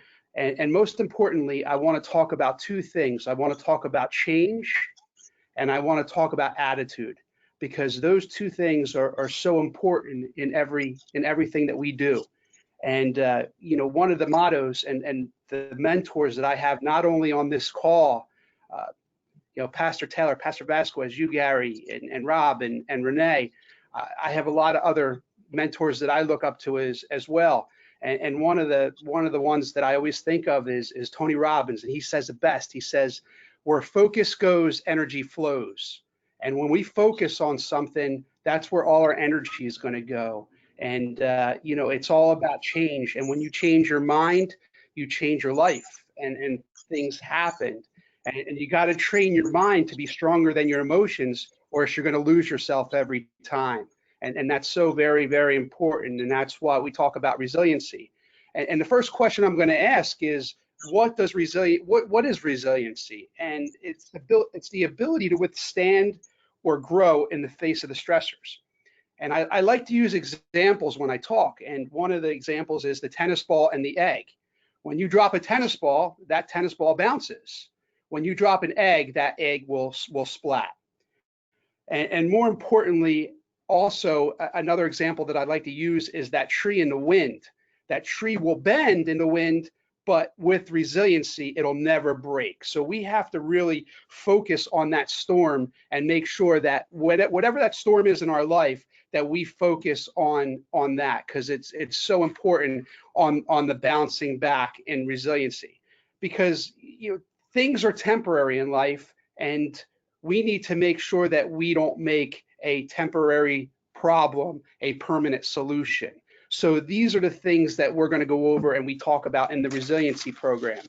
And one of the things is, especially the question that is asked a lot is, can resiliency be learned?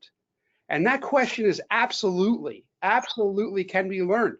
And it can be learned not only in, you know, post-boom, but it can also be, you know, learned pre-boom. And we talk about, you know, post-adversity growth, and we talk about all the stuff before. Can we change before boom? Absolutely. Can we change after boom? Absolutely. But again, change is important. Attitude is important. So we need to make sure that we take those two things and we really focus on that, you know, in our lives. So we talk about negative emotions and we talk about positive emotions. That's the spiraling down and the spiraling up. But more importantly, when we talk about spiraling up and we talk about the 100 level, the 200 level, and the 300 level, we talk about all these things. And when we talk about, when we spiral up, we talk about the 100 level, 200 level, 300, but we always, when we're spiraling back up after a negative emotion, we want to take somebody with us to take us to a whole nother emotion.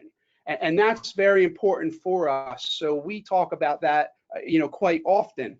And again, what comes after the toolkit is the counting of the blessings. So we have to look at how we can count our blessings in life and how we can use gratitude as a very important part of growth as well. Because when we're grateful and we take gratitude and we utilize that, we see a difference in not only in ourselves, but in our lives as well. And then lesson 3, we talk about accomplishing goals. Accomplishing goals is so very important in life because, again, dreams without goals are just dreams. So we have to make sure that no matter what we do in accomplishing goals, that we see them goals through. And that's something that we like to focus on, taking something and making it reality. I always say, if you can see it in your head, you can touch it with your hands. And that's the truth. That's same with success, it's same with life, same with everything, and getting together and making that positivity in life. Because when we take the positivity and take the negativity out, we always want to make sure that, we're doing everything that we can to spread that positivity, to give that hope, and to make sure that we're working towards the solution and not the problem. The next one is ABCs. We talk about ABCs a lot, and I know that I'll say this to a lot of our instructors, especially when we're teaching classes, ABCs, because sometimes things just in life don't go right. And we have to use that activating event, which is our A, and we have to be able to control our behavior, because that's the B. And without the B and the C, you're not going to get the C, which is the consequence. So again, life is 10% of the situation and 90% of how you handle that situation. So we constantly talk about what ABCs are in the resiliency program, and checking your playbook. For us, we're constantly checking our playbook. I know if something in my life doesn't go the right way or it doesn't go the way I plan it to go, what we have to do is we have to make sure that we go back and we have that growth mindset, because so many people get sucked into that fixed mindset. And when you're talking about doing something over and over and over again and not seeing any change to that, what is that? That's what we call, that's what we call the fixed mindset. So we really want to work into that growth mindset and really be able to change. And if we can check our playbook on ourselves, then we can change what's going to happen to us in the future. The next is balance your thinking and instant balance your thinking. And we constantly are always thinking. Now, what we're thinking, we have to make sure that is in parallel of what our core values are. We have to always look at ourselves first and say, okay, is this part of the problem? Is this part of the solution? Or how are we going to make this part of the solution? And capitalizing on our strengths is so important, because everybody brings a different strength to the team.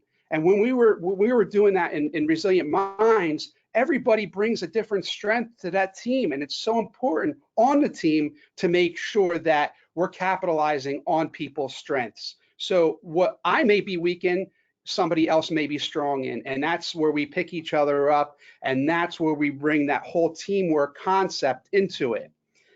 And then the acceptance and mindfulness. And I know I thought this was always a silly concept, but until I started doing it and applying it to my life, what it was just giving that 5 to 10 minutes a day to honestly just reflect and think and clear your mind out and have that, that mindfulness, so that you can make, meaning out of life, whatever it is. And I know, I take these all over the place, and I always take Joe Collins. Joe Collins is one of our guys on our team for Resilient Minds, and he said he was stuck in an airport for 14 hours, and during that 14 hours, he made meaning out of every hour in that 14 hours by meeting different people, by taking different, things in and understanding why he was there.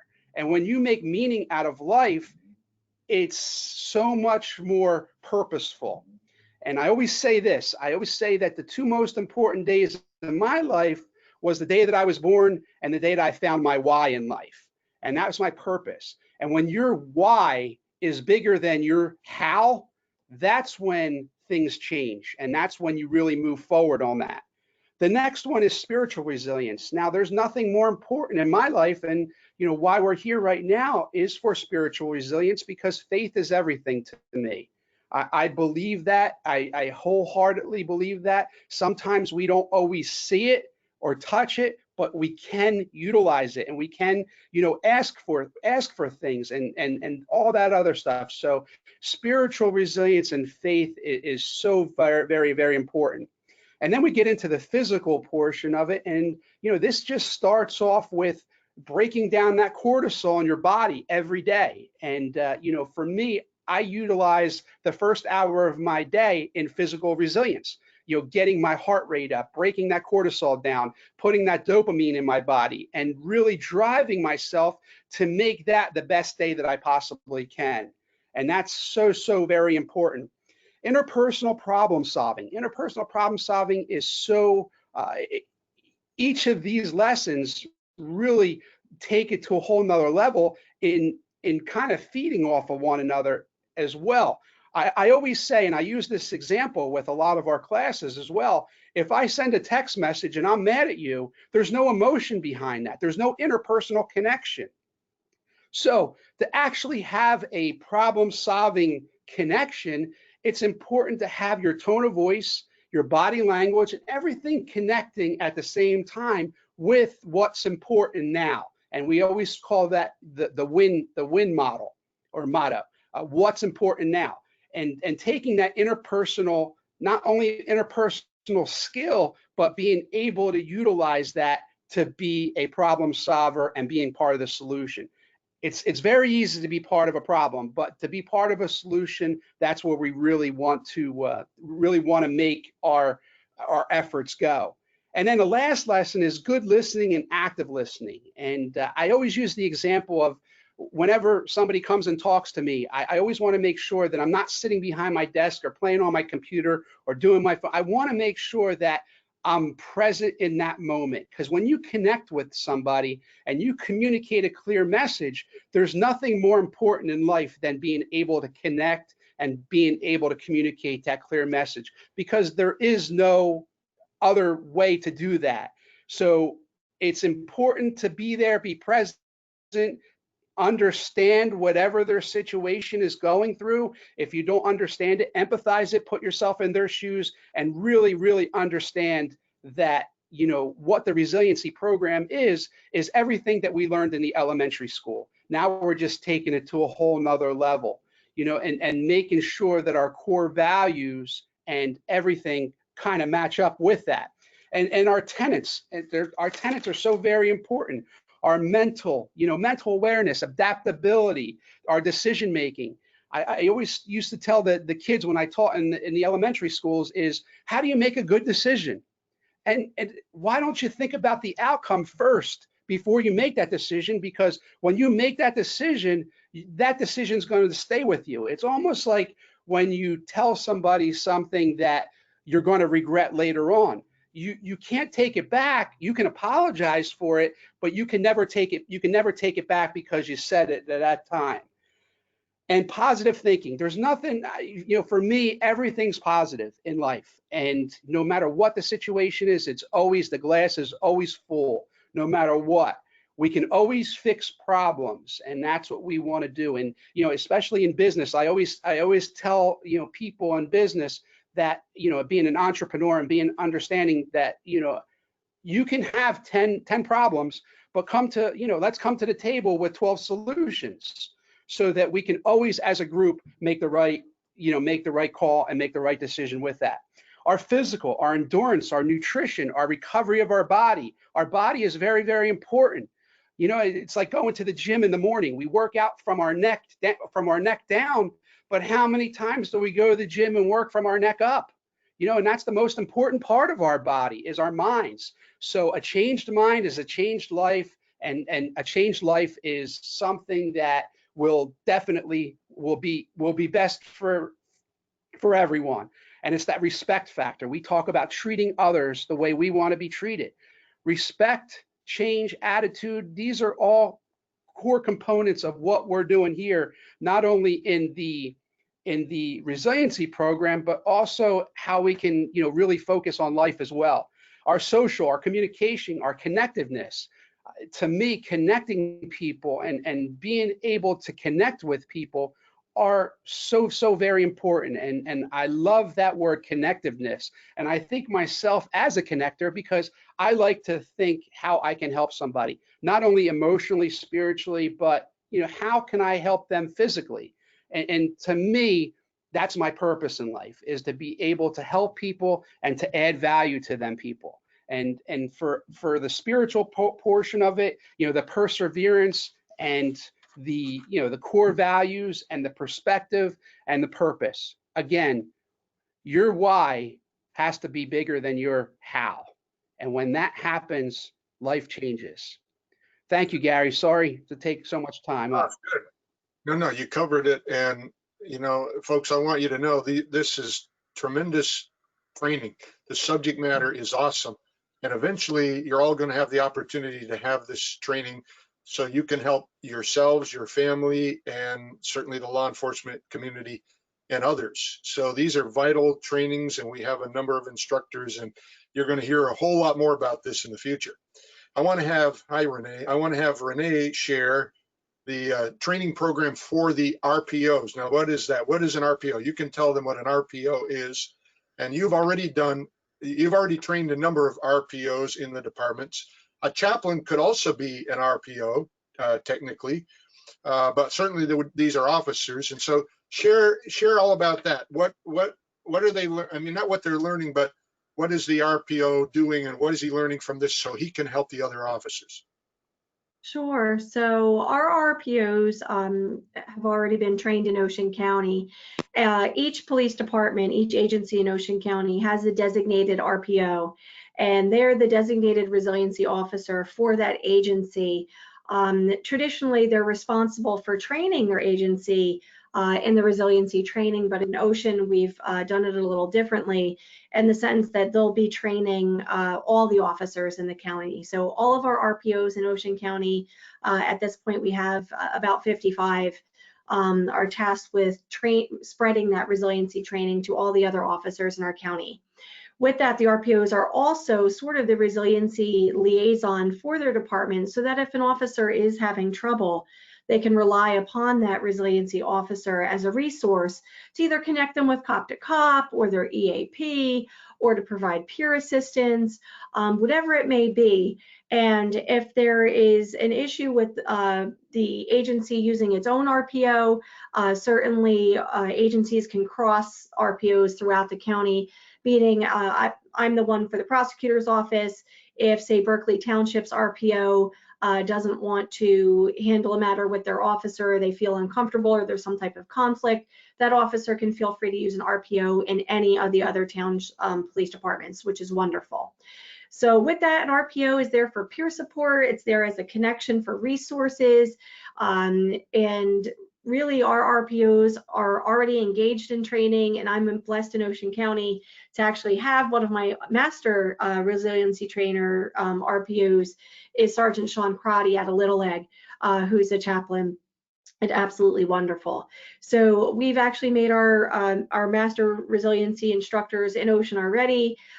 We've trained our RPOs, we've reached out to them, and we're actually starting our line officer training. We have at least 40 trainings scheduled between now and December. Those are underway. We actually have a training here today, actually in the floor underneath me.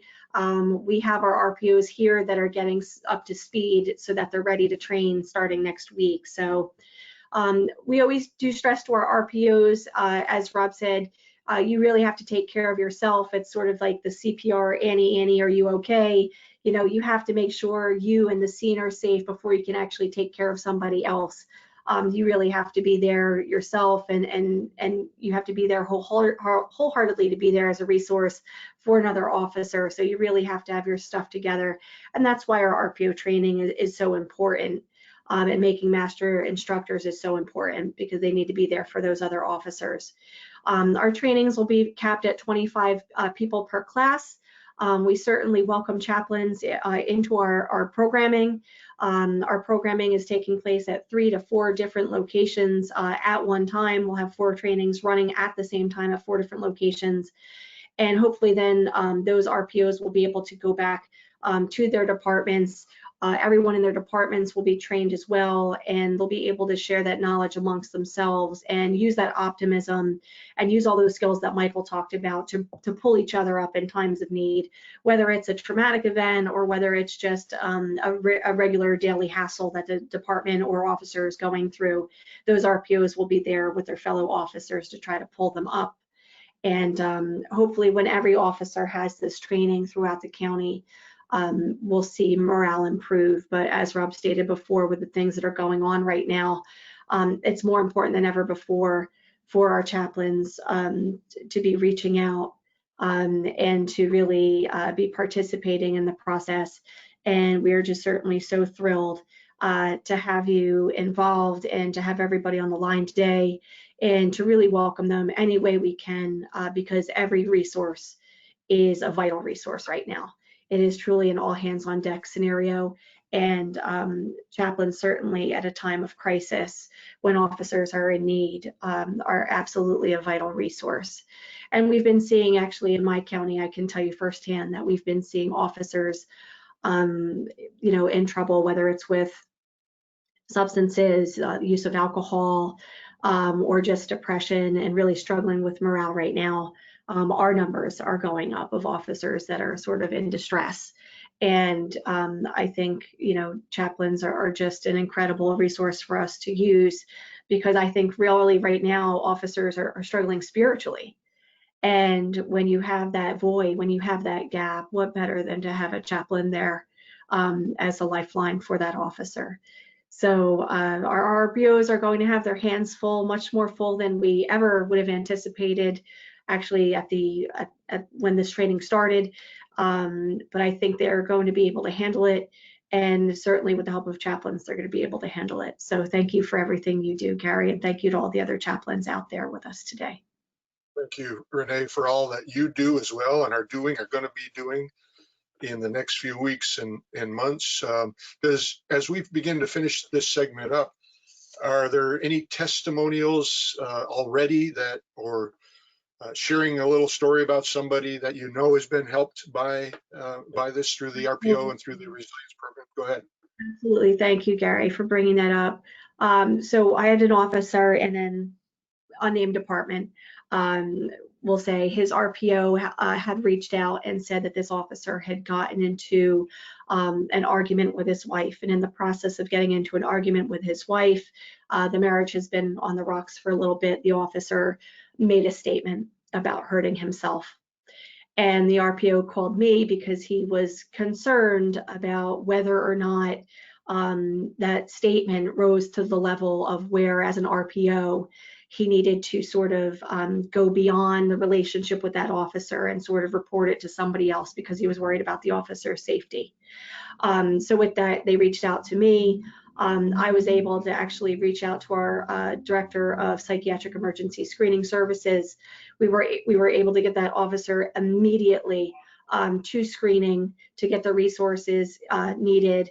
There was no waiting period. He was funneled in there immediately, privately, so that he wouldn't have to see other members of the public or, God forbid, individuals that he had interacted with as an officer. Thanks to that screening visit, he was actually put directly into treatment for alcohol use. And he did 30 days there and has since actually been absolutely wonderful. And he reached out to each one of us to thank us. And it was, thank goodness, a positive outcome that I certainly will never forget. And I thank the RPO from that agency who was there in that officer's time of need. And he was there without judgment. He was there as a peer, but he utilized the network. He utilized the chain. He utilized other RPOs to reach out for support.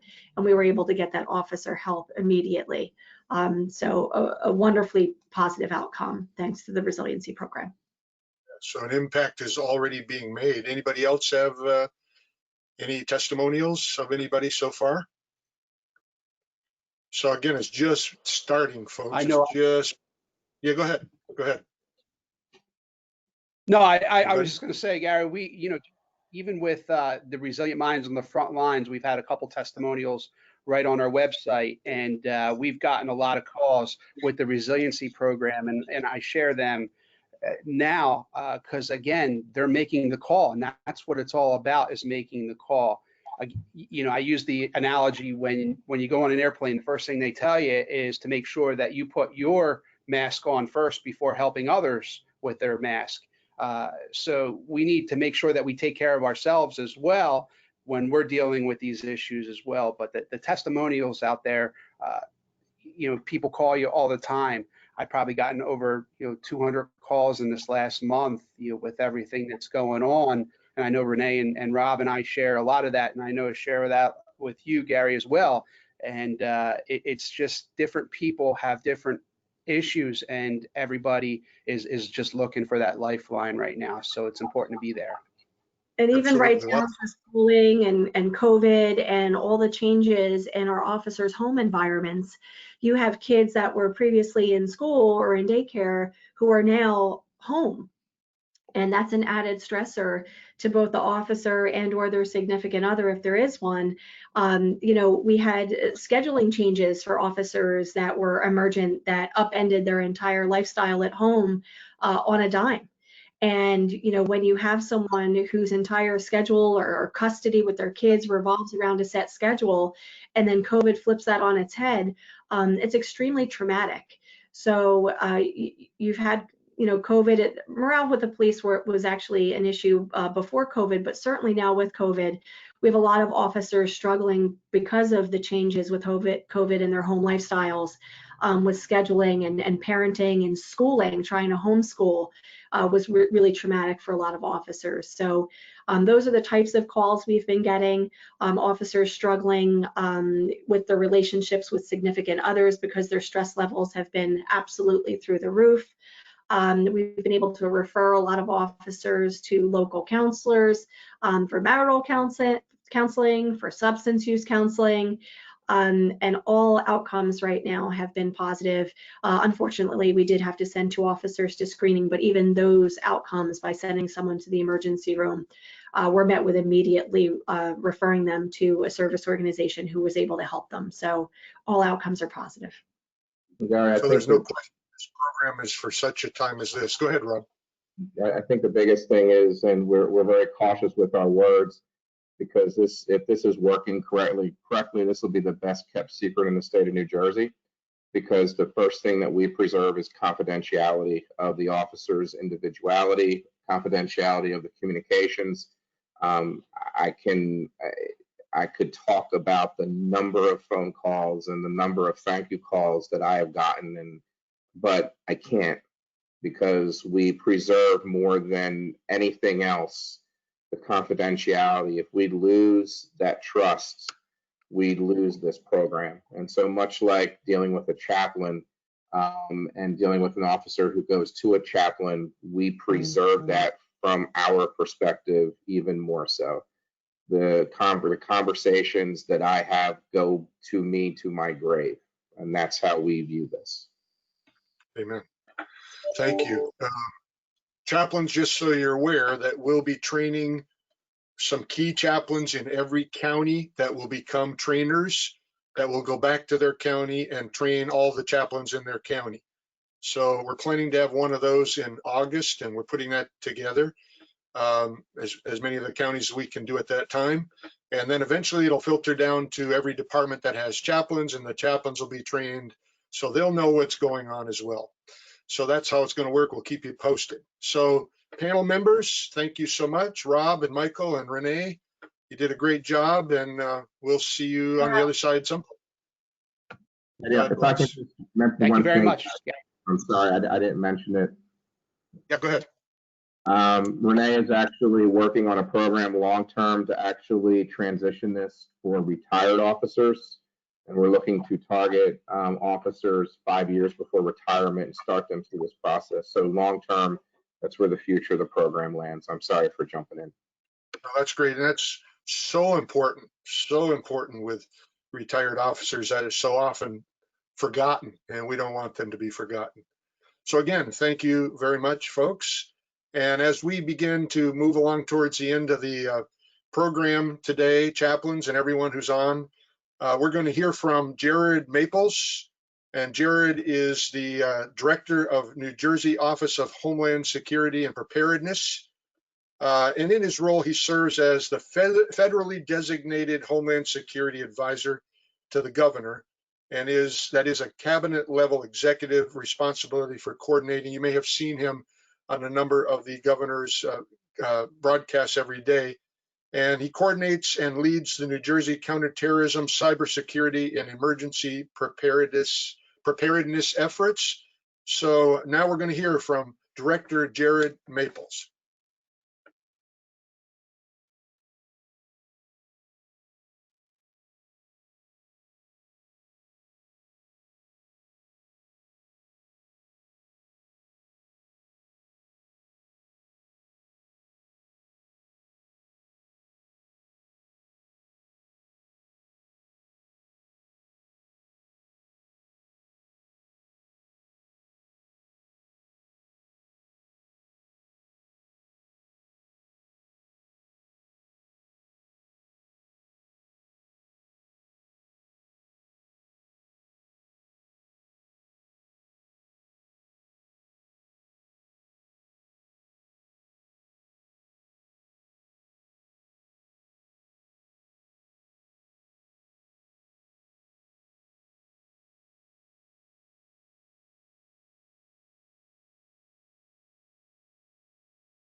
Okay, I guess we're back, right? So you need to get to know Director Maples, doing a tremendous job with the Department of Homeland Security, and the Interfaith Council that does a tremendous job as well. Bryn's going to come up, I believe, in just a moment as well as we wrap up our program today. I want to thank you for all being on that, but let me just share this with you before she says a word here. Just kind of a challenge to all of us. You know the verse that says, without vision, the people perish. Without vision, the people perish. And the police chaplain program was born out of a vision, out of a dream, out of vision. And we all need to have vision for what God can do through us. Without vision, the people perish. Whether it's chaplains, law enforcement, clergy, leaders, we must have vision. And especially in these days when it's so difficult to be visionary, to see the big picture. We need to see the big picture. Let's be people with vision. And I just wrote down 3 things and then I finish with this, but having vision is a perfect picture. Having vision is a perfect picture for how we can be used to help others. And we've heard so much today about helping others in the midst of everything that's going on. And vision provides passion. When we have vision, we become passionate. You know that I'm passionate about what we do. And I know you as chaplains are passionate as well. Continue to be passionate with the vision you have. And also, vision propels people. Vision propels people. When they see that we have vision and we're passionate and we painted the perfect picture of vision, then that will help them to have vision as to what can be done as well. And we all need that in these days. Remember, without vision, the people perish. I want to thank Bryn Whittle for her good job. It's a joy to work with her. And Dave Lenardis, who's been on this call today as well. Dave has been a tremendous help. He's our chaplain liaison from the Attorney General's office. And we were out giving out vegetables on Friday as well with Rob and so many others. And I thank you, all of you chaplains, for what you're doing and what you're going to do in these days. I want you to know my prayers are with you. We're excited about what you're doing. We're needed more than ever. I think if you didn't hear anything else today, you heard that. We are needed more than ever. And I hope you'll build on that and see tremendous things happen in this state and other states where we're represented. And I just want to thank you and give you a blessing today. God bless you. Bryn? Thank you. Thank you so much, Chaplain Holden, and thank you for the excellent job you did today at moderating today's half-day session. We are so pleased to be able to do this, and we're hoping to maybe do something else in the fall, so stay tuned. We are staying quite busy here at the Attorney General's office, offering public and community engagement information. So please stay tuned to our social media platforms, our website, your email. You will receive some announcements coming up shortly about information that we will be putting out there and events that we will be hosting in the next few weeks. On behalf of Attorney General Graywall, I just want to again say thank you all for registering and attending today's event. I also want to thank our partners because we couldn't do it without you all. The support that you give to chaplaincy and to us providing valuable information and having subject matter experts participate each year in this chaplains conference. So again, to the County Prosecutors Association of New Jersey, the New Jersey State Association of Chiefs of Police, and of course the Police Chaplain Program. Again, thank you for working with us and again for providing valuable information to our chaplains, our faith leaders, and to law enforcement across the state of New Jersey and beyond. We have quite a few people who have expressed interest beyond New Jersey in attending our events. So again, with that, I trust you will have a blessed day and stay tuned. We'll see you back here for more information and for more community engagement. Thank you. Thank you, folks. God bless.